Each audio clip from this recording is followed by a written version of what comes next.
राजपूत राजा विक्रमादित्य अपनी बहादुरी, न्यायप्रियता और शक्तिशाली शासन के लिए प्रसिद्ध थे।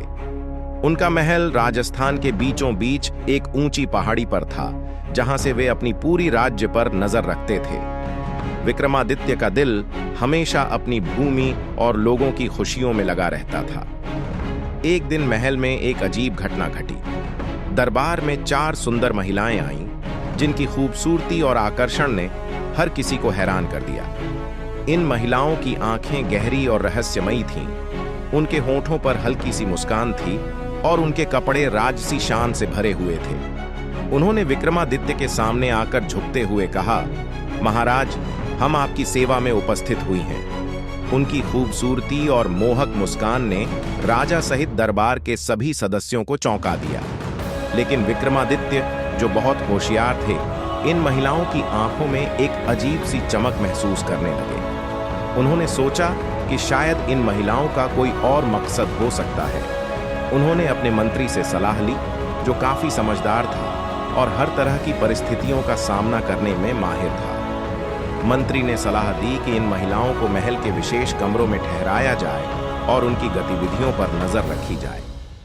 रात के समय जब सब कुछ शांत था, विक्रमादित्य ने महसूस किया कि महल में अजीबोगरीब घटनाएं होने लगी हैं। इन महिलाओं के आने के बाद से ही महल में ठंडी हवा के झोंके महसूस होते, दरवाजे खुद ब खुद खुलने और बंद होने लगते और कभी-कभी महल के अंदर अजीब सरगोशियां सुनाई देती।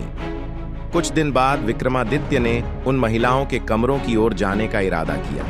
जैसे ही वे उस कमरे के पास पहुंचे, उन्होंने दरवाजे के पीछे से अजीब सरगोशियां सुनी। दरवाजा खोलते ही उन्हें वे 4 महिलाएं दिखीं, जो एक गोले में बैठी थीं और उनके बीच में आग की लपट जल रही थी। उनकी आंखें नीली हो चुकी थीं और उनके चेहरों पर भयानक मुस्कान थी।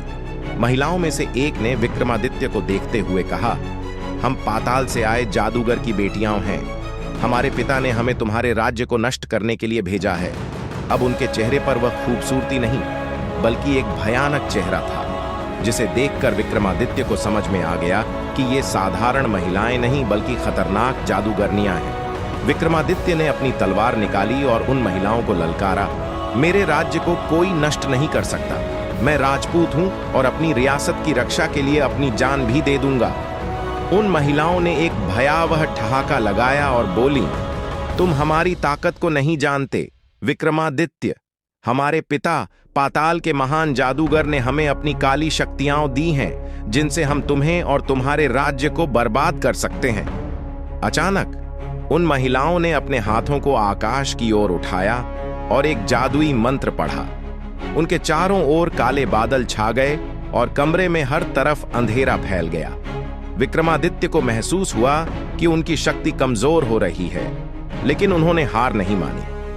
उन्हें याद आया कि उनकी तलवार पर पवित्र मंत्र लिखे हुए हैं, जो किसी भी काले जादू को रोक सकते हैं। उन्होंने अपनी तलवार को ऊंचा उठाया और पवित्र मंत्र पढ़ना शुरू किया।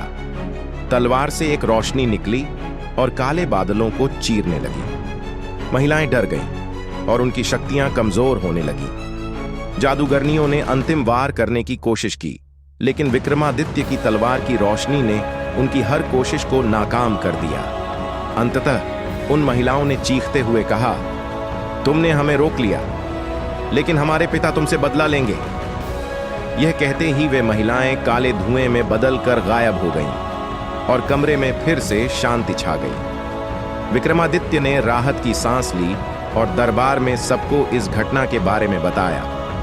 लोगों ने अपने बहादुर राजा की प्रशंसा की, लेकिन विक्रमादित्य जानते थे कि पाताल का जादूगर दोबारा लौट सकता है। इसलिए उन्होंने अपनी रियासत के चारों ओर पहरा और कड़ा कर दिया, ताकि कोई और काली शक्ति उनके लोगों तक न पहुंच सके।